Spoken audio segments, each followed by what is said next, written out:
As a designer, one of the questions that I get asked by clients is how to properly make a bed. Well, I don't know that there's any proper way to make the bed, but I'll show you how I do it. One of the things that I like to do when I'm making a bed is I start with some really nice sheets. I'd like to use 100% cotton.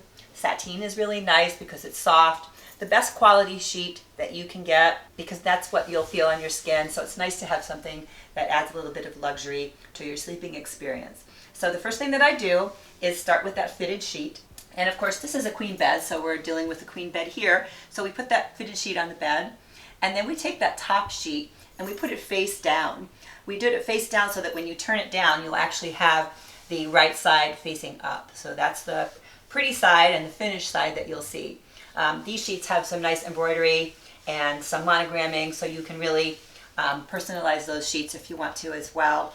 And also, if you get a higher quality sheet, it actually shows less wrinkles. So that's where I would spend the money on bedding. Then what you can do is, if you're going to use a coverlet, that would go on next, and that would go on face up. And then what you would do is pull it all the way to the top, align that top with the top of the mattress, and then fold it over. That's when you see the outside part of the sheet. For this bed, we have a nice tall headboard. So I wanted to do a series of custom pillows and stand them upright. So many different beds, you can do a different arrangement. You can do something more contemporary where the pillows are stacked horizontally. But on this bed, I wanted to do something that was a little more straight standing up. So I created a series of custom pillows. And the first thing we did when we made this bed here is we put, with any time we're making the bed, we put those bed pillows. That's the ones that you sleep on in the back. These have some nice, pillowcases to match the bedding. So those go in the back and they stand up. Then we created a series of Euros. Euros are these square-sized pillows. So once we fold over those sheets over your coverlet, I like to put something on the bottom of the bed. For this bed, it's a nice comforter, and we just kind of stack it up and kind of squish it so that it looks kind of casual. It gives the bed a nice look, and it's also an extra blanket to pull up if you're cold at night. This one is a polyfill comforter. You could use a duvet comforter with a down comforter inside it. You could use a blanket. You could use any type of a throw. Works really well. But I just kind of pull it down. You can either fold it nicely like this one or just kind of bunch it up on the bottom of the bed. Next would be our pillows. In the back of the bed, up against the headboard, I put the sleeping pillows. These have some nice pillowcases on them that match the sheets.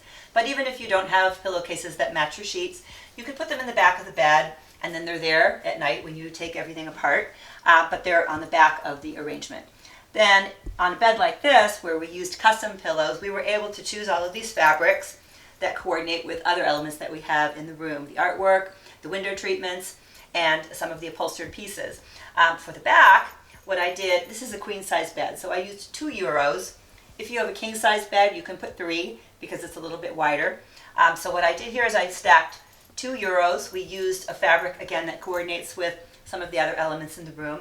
And then I put another Euro-sized square pillow in the middle, just to kind of pull the blue up towards the top of the bed.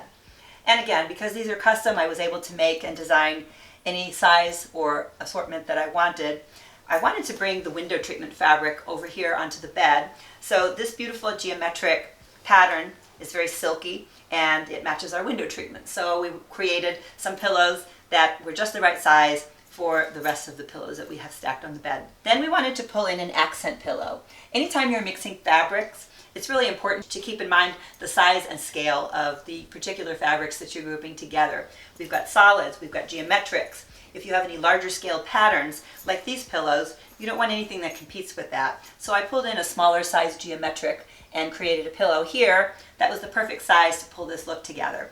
And again, because it's custom, we were able to make the size exactly what we wanted. And I took some of this blue fabric and we corded the edge just to kind of bring that blue down on that piece of edging on that pillow.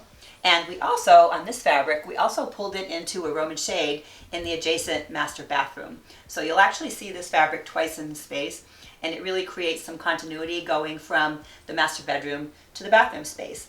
So that just shows you a little bit about one way that you could make the bed.